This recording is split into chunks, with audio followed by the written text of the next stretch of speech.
once again with another quickie introduction to the PRINCE2 project management method. In this session, we are going to be talking about the underlying principles of PRINCE2, and we shall be covering them, one by one. And if we run out of time, and since this is a quickie introduction, remember, we shall be dealing with either one or more, maybe two principles at a time. Okay, the first principle that we like to talk to here is continued business justification. Okay, so continued business justification is an important principle of PRINCE2. Remember, principles are things which has to be done throughout the whole project, otherwise it's not a PRINCE2 project. Yeah, so continued business justification, what does it imply? That stems from, I think, a kind of syndrome that some projects have, whereby there's a fantastically attractive justification up front before the project gets its approval and starts, and the project continues until the end, maybe 6 months time, 12 months time, 2 years time, who knows, and is seen to be a disaster once it gets to the end. Yeah. So we avoid that by justifying the projects as we go along. It doesn't mean there will be no changes. It just means that as the project progresses, every now and then we take stock of the situation and ask ourselves, is the project continuing as intended? And if not, why? And should we carry on? If there is no longer a proper business justification for the projects, then the projects really ought to be terminated and save everybody a lot of pain and suffering. If we compare to a situation where the project is forced to carry on simply because nobody has the courage, and there's nothing built into the method or the procedures to allow a kind of organized way to shut down the projects. So continued business justification is an important principle of, let me rephrase that, continued business justification is an important principle of PRINCE2.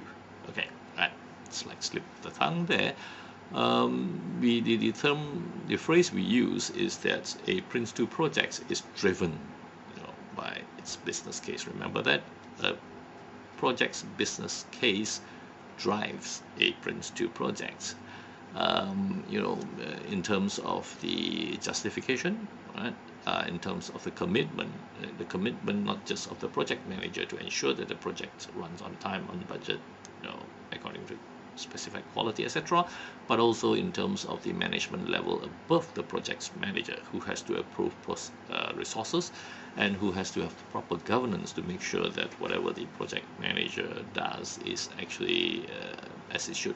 Okay, rationale for the deliverables of the outcome. Okay, so basically a project is intended to produce a certain output in order to achieve certain benefits through various outcomes. And we'll be talking a lot more about this later on in another session on the difference between a product, a outcome, and a benefit. Yeah.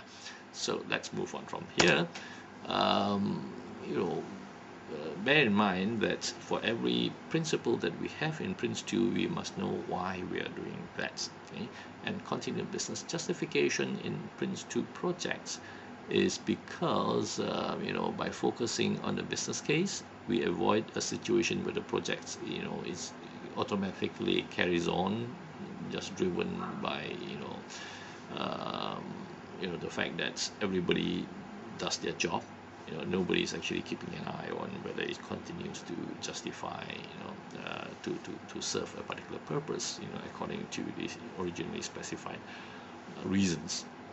And it perhaps, as I said, please bear in mind that it does not imply that the project manager is at fault. Yeah, it basically could very well be a situation whereby the circumstances have changed, the corporate strategy has changed, for example, and therefore the projects, if and when it does deliver its products, could be highly successful, on time, on budget, etc., but it no longer serves a purpose. So in that situation, the projects should really be terminated.